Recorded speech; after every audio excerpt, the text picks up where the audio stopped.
رحم الله من قرأ سورة الفاتحة. بسم الله الرحمن الرحيم. الحمد لله رب العالمين الرحمن الرحيم مالك يوم الدين إياك نعبد وإياك نستعين اهدنا الصراط المستقيم صراط الذين أنعمت عليهم غير المغضوب عليهم ولا الضالين. Thank you. أعوذ بالله من الشيطان الرجيم. بسم الله الرحمن الرحيم. الحمد لله رب العالمين والحمد لله الذي هدانا لهذا وما كنا لنهتدي لولا أن هدانا الله والصلاة والسلام على سيدنا ونبينا أبي القاسم محمد وعلى أهل بيته الطيبين الطاهرين المعصومين الصادقين والذين أذهب الله عنهم الرجس وطهرهم تطهيرا.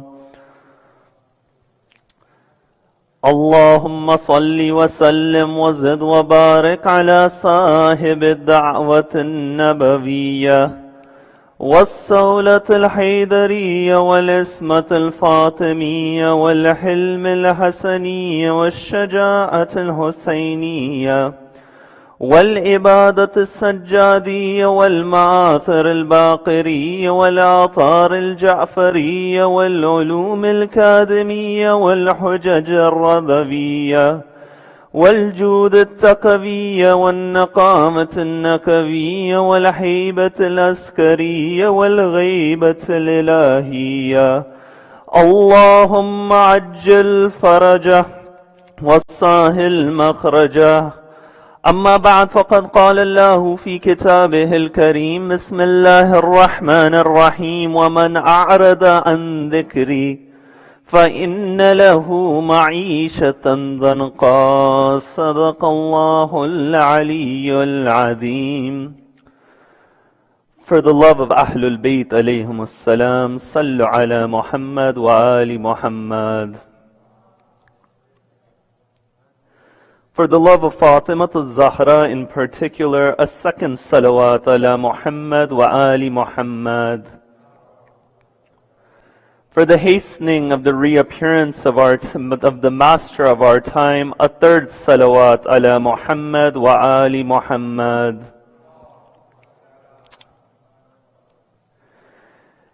Indeed, one of the major challenges of the modern world, which has moved away from the central position of the divine and Allah in every aspect of society, is the belief in what is called scientism. The belief of scientism states that the only form of knowledge which is verifiable, which can be confirmed, is that knowledge which is gained through the scientific method, which is built upon the five senses. That if science can verify something, then it is knowledge. Otherwise, outside of this, it cannot be confirmed. And this is built upon the five senses, that knowledge is either something which is seen, or heard, or smelt, or tasted, or touched. So you find this is the view of scientism, and this is what it states. Yesterday I examined what does it mean to say that we have a worldview. A worldview, as I said, is how a person understands the society and the universe around him. Because the way a person looks at the universe around him inevitably is linked to the way that he acts. But even when you look at the universe and the world around you, you find that the way you view knowledge has an impact upon this. And without a doubt, those individuals who ascribe to the belief of scientism that states that knowledge is only that which is proven by science and the scientific method, they'll come to say that there cannot be objective morality. That right and wrong is something which is up to a personal view of a person. They'll come to say that God cannot be confirmed to exist because this is not something which can be verified by the scientific method. And this is something which has led to a problem for many individuals. Because when many youth, they begin to study science, you find that they'll find that there is a spiritual incompatibility with the tradition as opposed to what they're studying. Now some may say that this individual is just speaking from the lens of a theologian. But in reality, when I look at my life, my initial academic studies were in the sciences, both at the undergraduate and the graduate level. So you find a person that when he comes and he studies these fields, not everyone, but there are many who lose their spiritual footing. And this is because modern science is built upon certain philosophical suppositions which were created in the 16th and 17th century. Whereas when you look at Islam, you find that there is a 1,000-year tradition of Muslim scientists examining every field of the sciences and not losing their faith. That you look at the teachings of Imam Ja'far as-Sadiq salawatullahi wa salamuhu alayhi in the sciences. You look at a student like Jabir bin Hayyan who would examine the sciences. No, you look at the Shia scholar like Nasiruddin at-Tusi, an individual who examined the sciences and covered every area of the sciences. That when a person goes into a classroom of mathematics and he learns the 6 trigonometric functions, you find that this was the invention of a Shia scholar, Nasiruddin at-Tusi. When Copernicus, he poses the heliocentric model and he poses this reality, you find that he learned from the Tusi couplet and the theories of Nasiruddin Tusi, that this individual, he writes a commentary on the Almagest of Ptolemy, upon the elements of Euclid. But this person at the same time, while he was studying the sciences to such an extent that there is a crater on the moon called Nasiruddin and Google honored him on his birth anniversary, you find this person was also a jurist and he was also a theologian. And he wrote one of the most famous books of Ilmul Kalam in theology called the Tajreed al-I'tiqad. That he didn't lose his faith by going in towards the sciences. In fact, his faith was so strong that it is stated that when he was being buried in Kadmain by Imam Musa al-Kadhim. That's why when you go towards Kadhimiyya, on the women's side is the grave of Nasiruddin at-Tusi. When he was being buried by the Imam, he said that it is disrespectful for a person like me, his feet are outstretched in front of the Imam. But at the same time, the Sharia and the law does not allow a person to be buried with his legs bent. So he said there's one solution. If you're burying me by Imam al-Kadhim, write upon my tombstone the ayat from the Quran speaking about the dog of Ashabul Kahf. And that is the verse which says, وَكَلْبُهُمْ بَاسِطٌ ذِرَاعَيْهِ بِالْوَسِيدِ. And their dog laid with his limbs stretched out in front of them. Can you imagine a person with this much love of Ahlul Bayt and this much faith going in towards the sciences? And you find there's one fundamental difference between the traditional worldview on the sciences and the modern view which subscribes to scientism. In the modern world, you find many claim that science is the only source of knowledge that we need and it can explain all of reality. Whereas the Muslim scientists said, no, there is no contradiction. That we cannot say that science is of no value. It is not like Christianity where there were conflicts between the church and the state over this issue. But we say that science via the senses only explains a portion of reality. It doesn't explain the entirety of reality. Because fundamental to being a Muslim is belief in the ghaib and belief in the unseen. And within this lecture, I'll examine this concept of knowledge of the unseen and provide a refutation for this idea of scientism with this discussion. And I'll discuss at the first level that what does it mean for something to be unseen? And what is the technical meaning of ghaib used within the Holy Quran? From the second level, how do we refute those individuals who say the Prophet and the Imams cannot have knowledge of the unseen? From the third level, we will provide a rational refutation of scientism.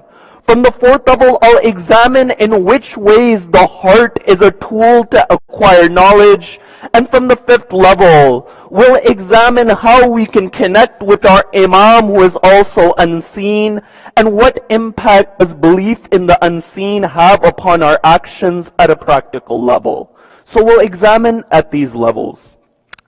Now the first question comes up, is that if I'm going to be speaking about the unseen and the ghaib, we need to define that what does ghaib actually mean. Ghaib, in the original sense of the word, it means something which is not present right now, something which cannot be sensed at this moment in the same place. Anything which is not in the same place and time, that you cannot sense, that is unsensible, you find that thing is ghaib. Meaning the thing has to be there at that time for something to be present. But if it's not there, it is ghaib. You find in this original sense, it is used in chapter 12, that Yusuf, after the incident with Zulaykha, when she tries to seduce Yusuf, he goes to prison. Then he gives the interpretation for the dream of the king. After he gives the interpretation, he is offered a position to become the economic minister. But he says to the king that I want this accusation removed from me which was made by the wife of the Aziz at that time. So you find that he has this public court set up so this issue can be discussed. And the reason that he wanted this discussed is that he says, ذَلِكَ لِيَعْلَمُوا أَنِّي لَمْ أَخُنْهُ بِالْغَيْبِ. So that the person who took me in, he knows that I did not deceive him when he was not there. So from here we understand that the original sense of the word ghaib is anything which is not present at the same time at the same place. In that sense, Allah is ghaib to our five senses. In that sense, the Prophet of God is ghaib to us as well, because we didn't see the Prophet of God at the same time, at the same place. Our Imam is ghaib. And from this, we have two definitions of the word ghaib. The first definition is anything which is not in front of us at the same time and place. But at the same time, it can be understood. For example, history.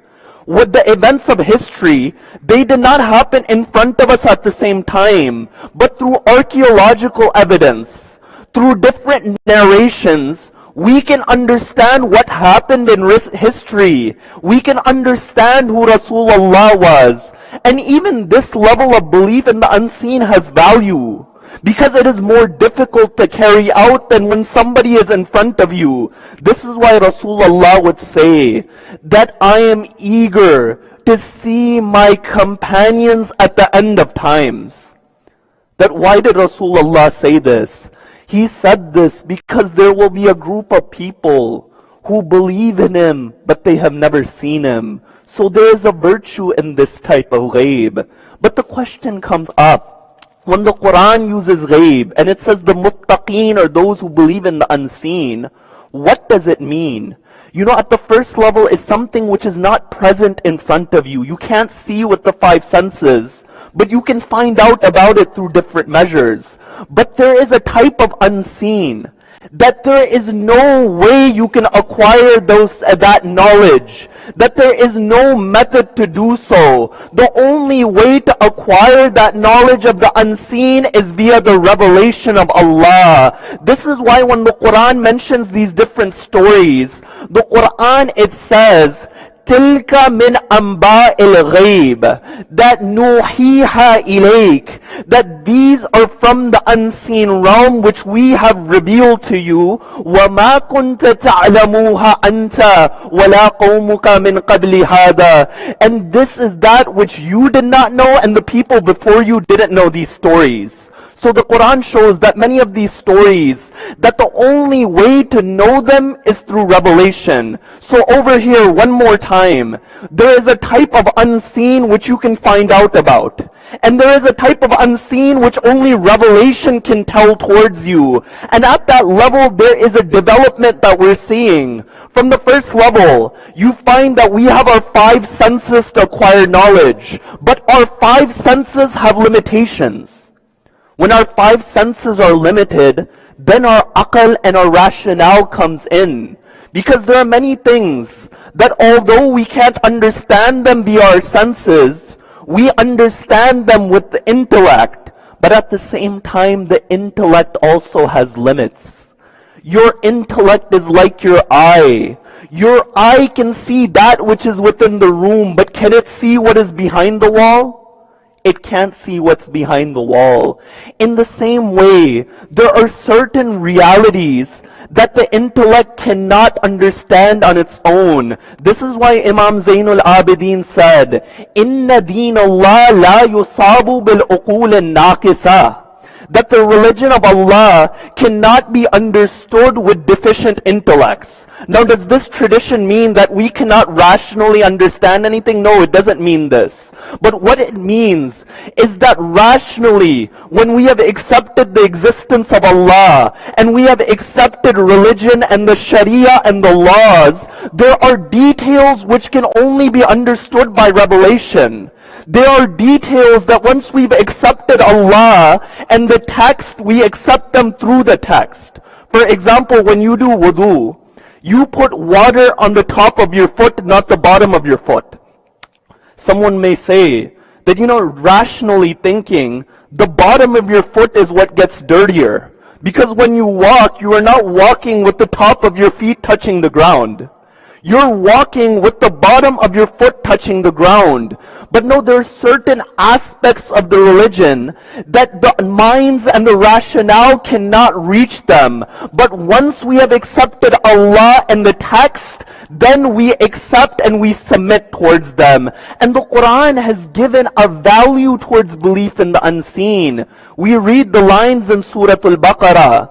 Bismillahir Rahmanir Rahim. Alif Lam Mim. ذَلِكَ الْكِتَابُ لَا رَيْبَ فِيهِ هُدًى لِلْمُتَّقِينَ. That this is that book which has no doubts within it. It is a guide for the muttaqeen. And who are the muttaqeen? الَّذِينَ يُؤْمِنُونَ بِالْغَيْبِ. That the pious are those who believe in the unseen. Because the one who believes in the unseen, he believes in the day of judgment and Allah and resurrection. You find that he is different from the scientist who has accepted scientism. Scientism says we only have the material world. But this person who believes in the unseen, he has freed himself from materiality both in his action and in the mind. He is acting for a higher purpose. He is acting for a higher reality. But over here, since we are discussing this topic, there is an ishkal and a question which is raised.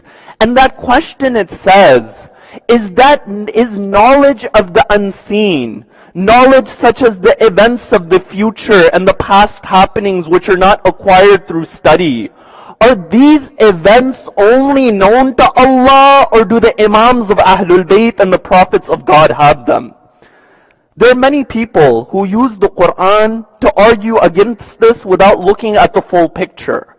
For example, they'll bring up a verse which says, وَإِنْدَهُ مَفَاتِحُ الْغَيْبِ لَا يَعْلَمُوهَا إِلَّا هُوَ. The verse says that with him are the treasuries of the unseen and none knows it except for him. They'll bring up another verse which says, وَلَوْ كُنْتُ أَعْلَمُ الْغَيْبَ لَاسْتَخْتَرْتُ مِنَ الْخَيْرِ وَمَا مَسَّنِيَ سُوءٌ. The Prophet says that if I knew the unseen, then I would have sought more good and harm wouldn't have afflicted me. They'll bring up a third verse which says that وَمَا كُنْتُ بِدْءًا مِنَ الرُّسُلِ, that I am not a novelty or something new from amongst the prophets. وَمَا أَدْرِي مَا يُفْعَلُ بِي وَلَا بِكَ, and I don't know what will happen to me and towards you. They say these verses of the Quran, they contradict many of the hadith. Because many of the hadith say that the prophets and the imams had ilmul balaya wal manaya, that they had knowledge of the catastrophes and of the deaths of the people. We have traditions which say that Imam Ali taught this knowledge to a person like Mitam at-Tammar. We have an entire chapter in Al-Kafi which says the imams of ilmu makan wa ma yakun, that they have knowledge of the past happenings and the future happenings. How do we reconcile these traditions with these verses in the Quran? You find when the Quran, it says that knowledge of the unseen is only with Allah, and the Prophet is saying, I don't have knowledge of the unseen. What this means is that within the nature of a human being, knowledge of the unseen is not there.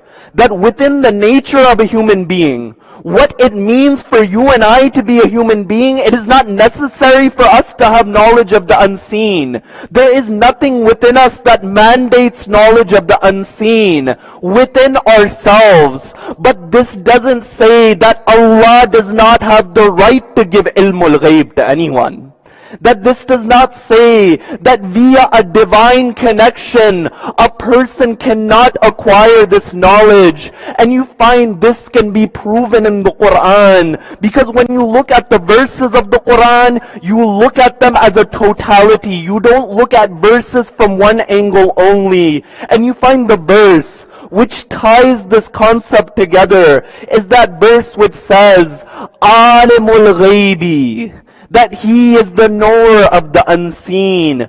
فَلَا يُظْهِرُ عَلَى غَيْبِهِ أَحَدًا, and He does not make His knowledge of the unseen avail to anyone. إِلَّا مَنِ ارْتَدَى مِنْ رَسُولٍ, except His prophets whom He has chosen. So this goes to show that knowledge of the unseen is there for the select anbiya, and the imams of Ahlul Bayt are a continuance of this knowledge. It's stated one day that a man, he comes to Amir al-Mu'mineen. He says that, all I have to do is disprove the words of Ali, and then the people will stop following him. So he says to the imam that, "Oh Ali, what will I eat for dinner?" The imam says, "You'll eat rice pudding for dinner." He says, "Okay, this is simple. All I have to do is not eat rice pudding and I would have disproved Ali." So this guy, he goes to his house. He asks his wife that, "What's for dinner?" She says, "Rice pudding is for dinner." He says, "Okay, this is strange." He goes to his neighbor. He says, "What's for dinner?" He replies by saying, "Rice pudding is for dinner." He leaves the town. He sees a caravan is coming. He says to them that, "I have nothing to eat. Can you give me something?" They said, "Yes, we have lots to eat." He says, "What do you have?" They say, "We have rice pudding." Now the tradition says over here, he ended up eating it either because the people thought that he had poisoned the food because he wasn't eating from it, or it was their custom to force their guests to eat, but at the end of the day, he ate rice pudding. This person says that Ali bin Abi Talib, the moment he says something, it happens. So you find this imam, he had ilmul ghaib, but it was given by Allah. And this concept of ilmul ghaib and knowledge of the unseen and belief in it, it directly contradicts scientism. Scientism said that there's only knowledge via the five senses. But someone may say to me, "Okay, this entire discussion you just had is only based on the text of the Quran." What if someone doesn't accept the Quran? Then what do we say to them? I say to them, number one, this statement that says that the only form of knowable knowledge is only via the senses and can only be established through science. Can this statement be established through science? This statement can't be established through science. It is a rational principle. If you say that it can't be established through science, then it's a contradiction. But if you say it is false, then this is what we are trying to prove.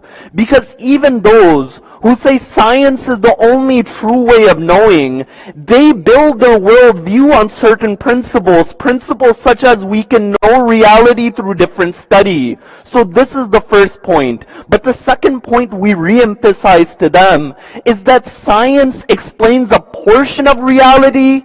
It doesn't explain all of reality.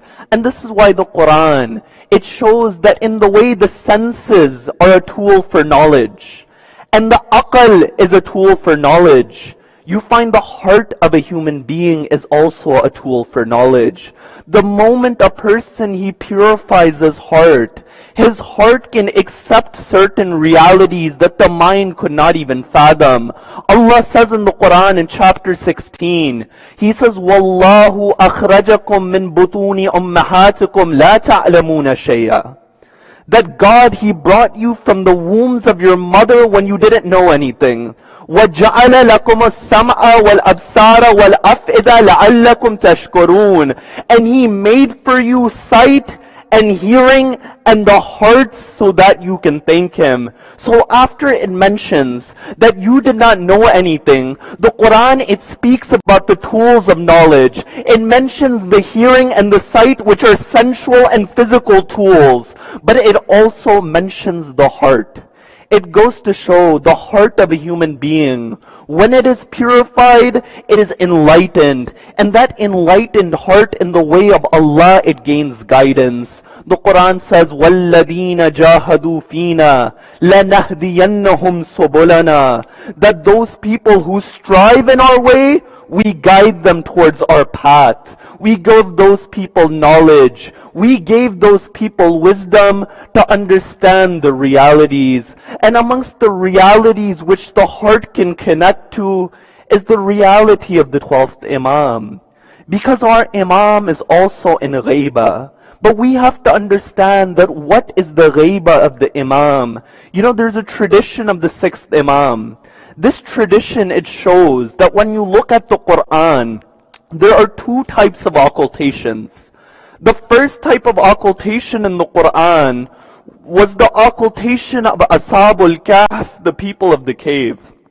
When they were in the cave, they didn't see anyone outside the cave, and the people outside couldn't access them. But the Imam says there is a second occultation. That occultation is the occultation of Yusuf in front of his brothers. When after a number of years, after the brothers, they threw Yusuf in the well, and Yusuf, he becomes the economic minister of Egypt, and there was a famine, they came to get rations. All of the brothers, they went towards the court of Yusuf. Yusuf recognized them, but they did not recognize Yusuf. The Imam says this is the occultation of the 12th Imam. It's not that he does not recognize you, but rather you do not recognize him. There's a tradition which says that sometimes when a believer feels sorrow in their hearts, it's because his Imam feels sorrow. And there are many ways to connect with this Imam, that you make dua for him. Someone may say, okay, we recite dua faraj. We make dua for him. But does he need our supplications? No, he doesn't need the supplications. We need them. Via this dua, we gain blessing in our life and we connect with him. But at the second level, when they said to a scholar that how can I know the Imam of my time?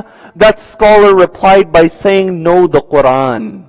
For knowing the Quran is to know your Imam. And to know your Imam is to know the holy book of Allah. So you find these different methods. They allow us to connect with our Imam who is unseen. And in this modern world, this series is about returning to a traditional worldview and reconnecting with the divine.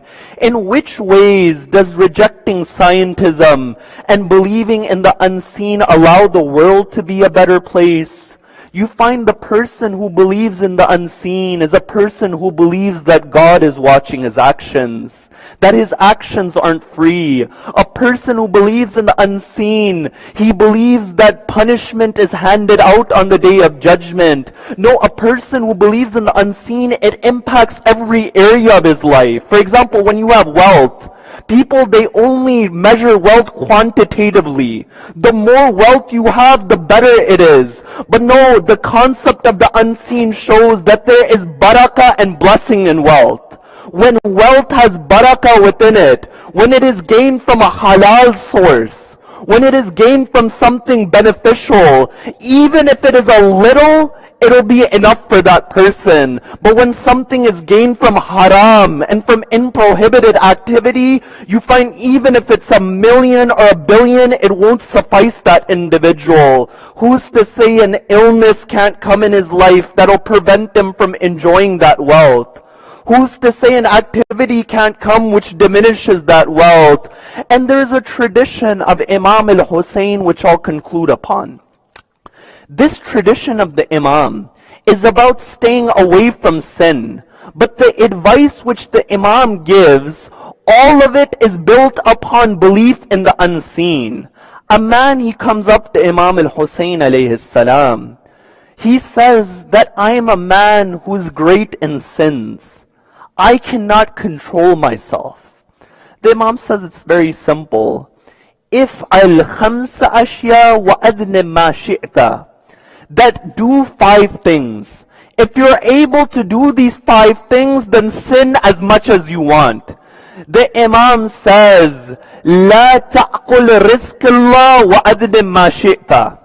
He says that don't eat from the sustenance of Allah and sin as much as you want. He says the second thing, ukhruj min wilayatillah wa adnib ma shi'ta, that leave the domain of Allah and you can sin as much as you want. He says the third thing, utlub mawdi'an la yaraqallahu wa adnib ma shi'ta, find a place where Allah can't see you and sin as much as you want. He says the fourth thing, إِذَا جَاءَ مَلَكُ الْمَوْتِ لِيَقْبِدَ رُوحَكَ فَادْفَعْهُ عَنْ نَفْسِكَ وَأَذْنِبْ مَا شِئْتَ. That if you want to sin and you say you can't stop from sinning, the moment the angel of death comes to take your soul, stop him from taking your soul, and then you can sin as much as you want.